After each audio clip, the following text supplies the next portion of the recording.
എല്ലാവർക്കും സ്മിതാസ് കുക്കിംഗ് വേൾഡിലേക്ക് സ്വാഗതം. ഇന്ന് ഉണ്ടാക്കുന്നതും ഒരു ചിക്കൻ വിഭവം തന്നെയാണ് കേട്ടോ. 3/4 കിലോ ചിക്കൻ കഴുകി വൃത്തിയാക്കിയതാണ്. അത് ഞാനൊരു പാനിലേക്ക് ഇട്ട് കൊടുത്തിട്ടുണ്ട്. 3/4 ടീസ്പൂൺ മഞ്ഞൾപ്പൊടി, 1 ടേബിൾ സ്പൂൺ കുരുമുളക് പൊടി, കറിവേപ്പില, ആവശ്യത്തിനുള്ള ഉപ്പ് കൂടി ചേർത്ത് കൊടുക്കാം. നന്നായിട്ടൊന്ന് ഇളക്കി കൊടുക്കാം. ഫ്ലെയിം കത്തിച്ചിട്ടുണ്ട്. എന്നിട്ട് നന്നായിട്ട് ഇളക്കി കൊടുക്കാം. ചിക്കൻ ബാത്താണ് ഉണ്ടാക്കുന്നത് കേട്ടോ.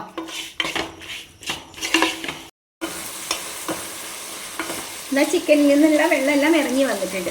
ഈ സമയത്ത് ഒരു 6 പച്ചമുളക് ചതച്ച് വെച്ചതായിരുന്നു. അത് ഇതിലേക്ക് ചേർത്തിട്ട് ഒന്നും കൂടി ഒന്ന് ഇളക്കി കൊടുക്കാം. പച്ചമുളകിന് പകരമായിട്ട് കാന്താരി മുളക് വേണമെങ്കിലും യൂസ് ചെയ്യാം. ഞാനിപ്പോൾ എടുത്തിട്ടുള്ളത് പച്ചമുളകാണ്.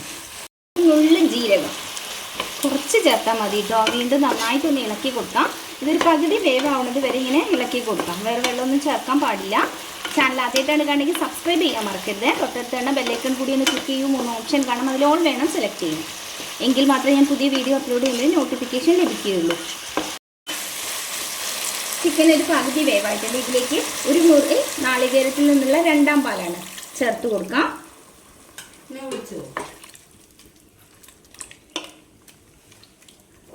നന്നായിട്ടൊന്ന് ഇളക്കി യോജിപ്പിച്ച ശേഷം അടച്ചു വെച്ച് വേവിക്കാം.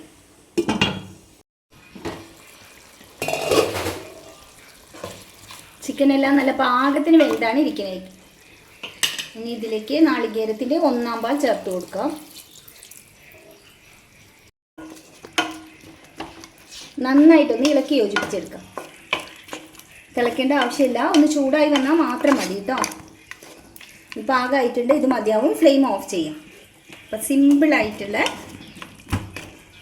കോക്കനട്ട് ബാത്ത് നല്ല അടിപൊളിയായിട്ട് തന്നെ കിട്ടിയിട്ടുണ്ട്. ഒന്ന് ട്രൈ ചെയ്ത് നോക്കൂ കേട്ടോ. വീഡിയോ ഇഷ്ടമായാൽ ലൈക്ക് ചെയ്യാനും ഷെയർ ചെയ്യാനും കമൻറ്റ് ചെയ്യാനും ഒന്നും മറക്കരുത്.